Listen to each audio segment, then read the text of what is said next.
All right, let's go over seminars and workshops. So, with a seminar, you basically deliver information to a group.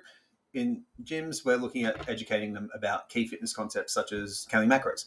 Workshops, on the other hand, are helping people do, workouts like learning how to squat and deadlift, for example. So they both have benefits, and they're both really, really good.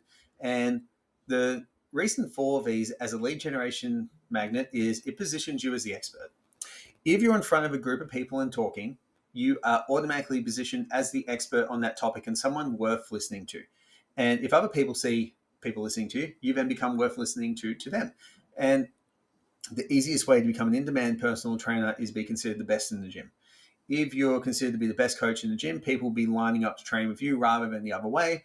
And it's so much easier to get clients in that way. So seminars allow you to show in-depth knowledge, educate your members, and establish yourself as an expert. And workshops give you people the opportunity to actually experience how good training with you is. So we used to use these. Well, I use these as a lead generation strategy when I was working in commercial gyms, and I use them as a lead generation strategy when I ran my own gym. So we would actually give these to members and get them to bring a member along. In fact, if I actually do my cards right, which I will right now, I will look at this while giving this presentation because it's really good to quantify exactly what you've been doing. Okay. I remember when I was at a commercial gym, this is in 2000, just before COVID happened, before we had the first lockdown and all the nasty stuff that happened with that. And I gave a seminar, and I had two people show up that were not related to my current client base. And some people will look at that and they'll be like, "Oh, that sucks, and you didn't get that many people." Blah blah blah. Okay, I didn't really care about that. I cared about the number of people that came to the seminar because the client lifetime value is the most valuable metric for me. Now, if I look at one of those clients right now, their current lifetime value is, I'm going to remember this, these two clients who came to it, they both signed up. 8, 5, 8, 7. Cool. These clients, between the two of them, have made me $16,000. So one made $8,600, and one, through has a few different accounts, she has spent just a little bit less, but it's about $6,000. It's about $7,000. So from there, we can see that we've got a pretty good return on investment just from two people coming in. So you can't really discount that. For an hour of my time, I made $16,000 over a lifetime. And having a better LTV, so client lifetime value, makes just one person very, very valuable. So it's something to consider. Another client, actually, and he was a member of a gym, so he would come to seminars and stuff like that. And when we shut down the gym, he spent over $20,000 with me so far since the gym has shut down. But we had 12 trainers in the gym. Obviously, it was my gym, but he wanted to stick with me afterwards, not any of them. That's been $20,000 in cash. And he used to come to every single seminar. And he's referred clients probably to the value of over $60,000. So do not ever underestimate these. So first thing we do is start with a clear objective. Set the goals of the seminar and workshop and say it straight away. Let people know exactly what they're in for. And we also do that with the marketing. Now, we also engage participants early on. What's one thing you've always wondered about post-workout nutrition?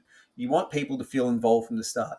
For what we're doing with our seminars, because we're going to be in the gym or a webinar or something like that, what I would probably do is make it more casual in nature rather than very formal. Okay, we don't want to have like a TED Talk type atmosphere. We want to be quite engaging and interactive with our audience because, again, personal training is our end goal. We want them to trust us. And then we want to break down complex ideas. So using analogies is really, really useful. Okay.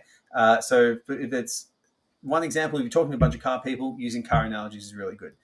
Most people understand cars enough to use them as an analogy. If you're talking to a particular audience and you've gone out there to give a presentation, then you would talk about whatever that business has or whatever the people there are concentrated to do and relate that back.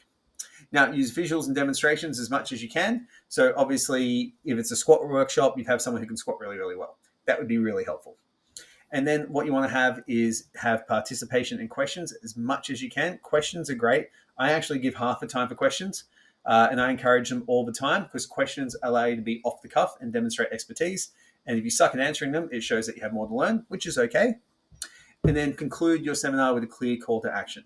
Now, what I generally do is, depending on the size of the seminar, I will speak to each participant individually. And I find that's heaps better in terms of a tool because what happens is it makes it lower stress. You don't have to do it in front of everyone. People don't feel stressed out about it, and you can actually address their real concerns. So, a couple of seminar topics here that you can talk about. We've got a bunch of workshop topics here. I'm not going to go through all of them here today. You pick the ones that work for you, work for your audience, work for your niche, and it's an absolutely fantastic tool. I would recommend every personal trainer in a commercial gym do these every 3 months. The more often, the better. 2 months will be even better. It will certainly establish you as the go-to trainer in the gym because most trainers don't have the confidence to go do this. As soon as you can do this, you're better than everyone else.